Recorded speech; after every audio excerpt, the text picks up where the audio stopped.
নমস্কার বন্ধুরা, গল্পের মানুষ চ্যানেলে আপনাদের সকলকে স্বাগত। আজকের গল্প শিক্ষার আলোয়। তমালি ফার্স্ট ইয়ারে পড়তে পড়তেই তার জন্য পাত্র দেখা শুরু হয়ে যায়। তার ঠাকুমার ধারণা মেয়েদের অত লেখাপড়ার দরকার কি, তাই সময় বিলম্ব না করে একটি শুভ লগ্নে তমালির বিয়ে হলো অভিরূপ চ্যাটার্জির সঙ্গে। তমালির দেখতে শুনতে বেশ সুন্দর, তাই বিয়েটা হতে আর দেরি হয়নি। অভিরূপ বাড়ির একমাত্র ছেলে, নিজস্ব ব্যবসা, প্রচুর টাকা পয়সা না থাকলেও সচ্ছল পরিবার। বিয়ের বছর দুয়েক পর তমালির কোল আলো করে এলো যমজ ছেলে মেয়ে অরণ্য, অরুণিমা। অভিরূপের মা নাতি অরণ্যকে একটু বেশি মাত্রায় ভালোবাসেন। নাতি অরণ্যের ভাতের থালায় বড় মাছের পেটিটা, মাংসের টুকরো বেশি করে দেওয়া হলো কিনা, বেশি দামের জামা, এমনকি ভালো স্কুলে ভালো শিক্ষা দেওয়ার জন্য ভীষণ তৎপর। কিন্তু নাতনি অরুণিমার ক্ষেত্রে ঠিক ততটাই বিপরীত ব্যবহার। কিন্তু তমালি এই ছেলে মেয়ের বিভেদ মানতে পারে না, তার খুব কষ্ট হয়। তাই সন্তানদের ভালোর জন্য তার মনে মনে বিদ্রোহ সবসময় চলতেই থাকে। সেই জন্য সে একদিন অরণ্যকে বড় মাছের পিস দিলে ঠিক তারপরের দিন অরুণিমার পাতে দেন মাছের সেরা টুকরোটা। দুই ছেলে মেয়েকে একই স্কুলে ভর্তি করিয়েছিল তমালি। তাতে শাশুড়ি তমালিকে শুনিয়েছিল, কি হবে এই মেয়েকে এত বড় স্কুলে ভর্তি করিয়ে, সেই তো হেসেলে ঢুকতে হবে আর হাতাখুন্তি নাড়তে হবে। তমালির শাশুড়ি মায়ের কথা হলো, মেয়েকে পড়াশোনা করিয়ে কি লাভ। তমালি শুধু বলেছিল, মা, মেয়ে যাতে মানুষের মতো মানুষ হয়ে উঠতে পারে সেই জন্যই লেখাপড়া শেখানো, রান্নাবাটি না জীবন হয়ে যায়। আপনি বলুন না, আপনিও তো মেয়ে মানুষ হয়ে জন্মেছেন, তো আপনার জীবনকে বৃথা হয়ে গেছে? হয়নি তো। এরপর থেকে অমলা দেবী আর মুখ লাগাননি তমালির সাথে। অবশ্য দুই ছেলে মেয়েকে একই স্কুলে ভর্তি করে তমালি অভিরূপ, কারণ তমালির চিন্তাধারার সাথে সহমত ছিল অভিরূপ। কিন্তু ভাগ্য তমালির সাথে পরিহাস করল। একদিন অভিরূপ, সুস্থ মানুষ, দুপুরে খেতে বসে হঠাৎই হার্ট অ্যাটাকে আক্রান্ত হয়। ডাক্তার ডাকার সুযোগটুকু না দিয়ে শেষ নিঃশ্বাস ত্যাগ করে। 6 বছরের ছেলে আর মেয়েকে নিয়ে তমালি যখন অথই জলে পড়ে, তখন আর কত বয়স হবে, সবে 30 পেরিয়েছে। এই বয়সে তমালি বিয়ে করে যমজ সন্তানের মা হয়ে বিধবা হয়ে গেল। স্বামীকে হারানোর পর তমালি অভিরূপের ব্যবসার হাল ধরে। অভিরূপের মতো পটু ব্যবসাদার না হয়ে উঠতে পারলেও মোটামুটিভাবে সংসার চালিয়ে নিতে সক্ষম হয় তমালি। কষ্ট হলেও বাপের বাড়ির কোনো সাহায্য নেয়নি তমালি। কিন্তু সমস্যা এলো অন্য এক জায়গায়। অভিরূপের মা অমলা দেবী ছেলেকে হারিয়ে নাতিকে সম্বল করে বাঁচতে চাইলেন। অরণ্যের প্রতি অতিরিক্ত ভালোবাসা ও প্রশ্রয় আর অরুণিমার প্রতি অর্থহীন উদাসীনতা, তাচ্ছিল্য তমালির দুই সন্তানের চরিত্র গঠনে অন্তরায় হয়ে দাঁড়াচ্ছিল। অমলা দেবী নাতি অরণ্যকে এই শিক্ষায় শিক্ষিত করতে থাকেন, তুমি পুরুষ মানুষ, পুরুষ মানুষ মানেই পুরুষ সিংহ। কিন্তু পুরুষ সিংহ যে চরিত্রে হতে হয়, আচরণে ব্যবহারে নয়, সেটা শেখাতে পারলেন না। ফলস্বরূপ অরণ্য নিজের কাজ যে নিজেকেই করতে হয় তা ভুলে গেল। তার যে কোনো কাজে সে বোনকে হুকুম করেই খালাস। বোন কোনো কাজে প্রতিবাদ করলে বোনের গায়ে হাত তুলতে দ্বিধাবোধও করে না অরণ্য। তমালি বুঝতে পারে পরিস্থিতি অন্যদিকে মোড় নিচ্ছে। তাই সে একদিন শাশুড়ির সামনে দুই ছেলে মেয়েকে ডেকে স্পষ্ট বলল, তোমাদের দুজনের জন্যই আমি কিছু কাজ ঠিক করেছি। আমি চাই তোমরা তোমাদের ভাগের কাজ নিজেরাই করবে। আমি বাড়িতে থাকি না, আমাকে ব্যবসা দেখতে হয়, তাই তোমাদের স্বাবলম্বী হওয়াটা দুজনের জন্যই ভীষণ জরুরি। এক সপ্তাহ অরু যে কাজগুলো করবে, পরের সপ্তাহে সেই সব কাজ অরণ্য করবে। আবার অরণ্যের এই সপ্তাহের কাজ পরের সপ্তাহে অরু করবে।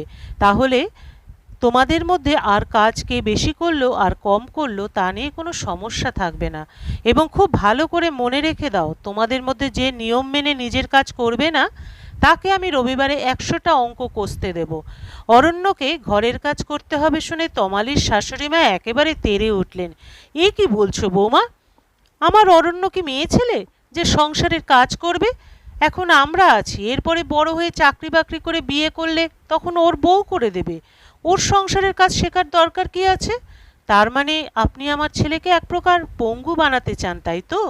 তমালির শাশুড়ি মা বেশ অবাক হলেন। পঙ্গু হবে কেন? সে তো সংসারের জন্য রোজগার করতে যাবে বাইরে। বাইরে রোজগার করলে আবার ঘরে এসে কাজ করবে কেন? তমালির খুব আশ্চর্য লাগে।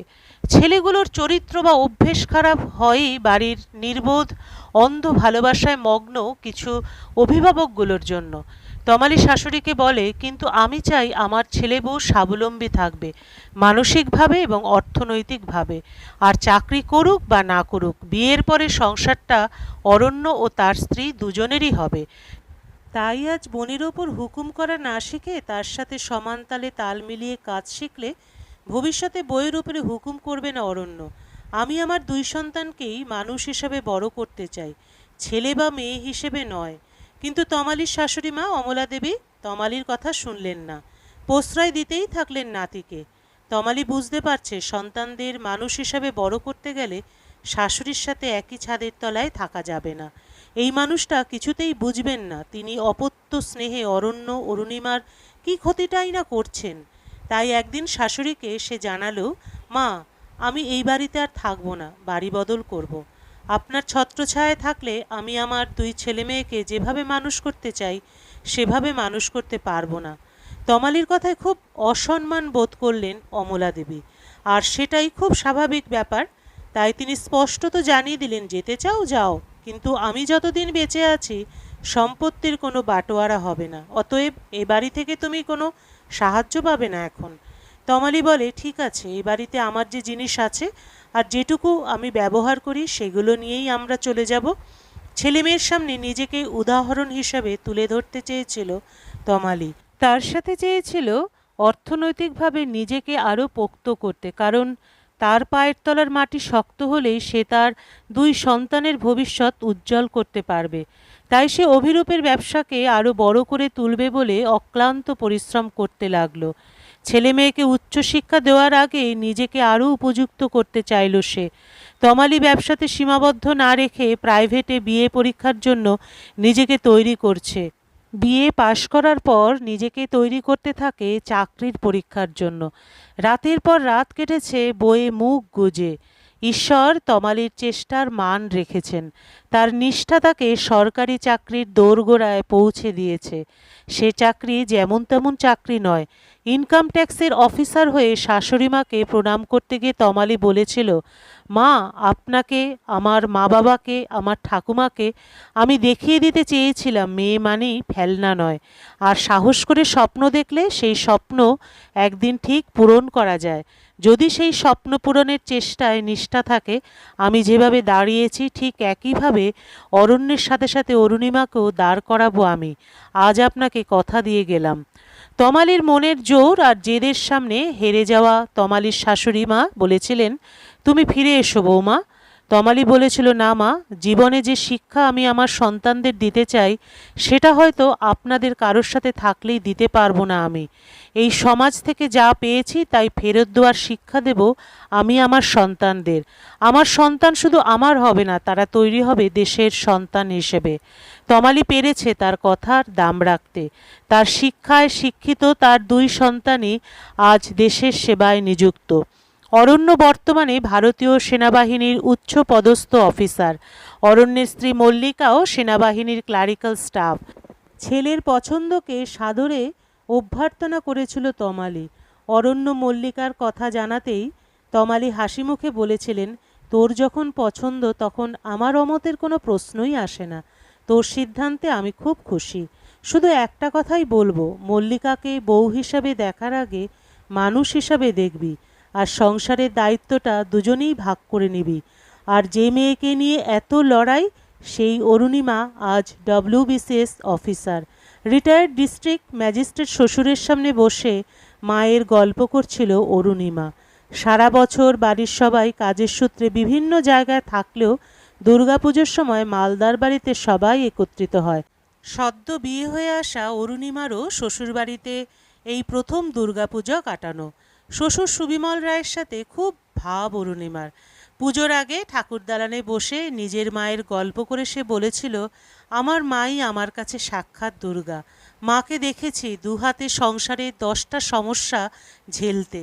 তার দেওয়া শিক্ষায় আমি আর আমার দাদা ছেলে বা মেয়ে নয়, মানুষ হয়ে উঠেছি। আমাদের জীবনের প্রকৃত গুরু আমাদের মা। তার জীবনের লড়াই দিয়ে সে আমাদের জীবনের শিক্ষা দিয়েছেন, যেখানে মানুষ হওয়াই ছিল মূল লক্ষ্য। গল্পের সমাপ্তি এখানেই। আবার দেখা হবে পরবর্তী আরেকটি গল্পের সাথে।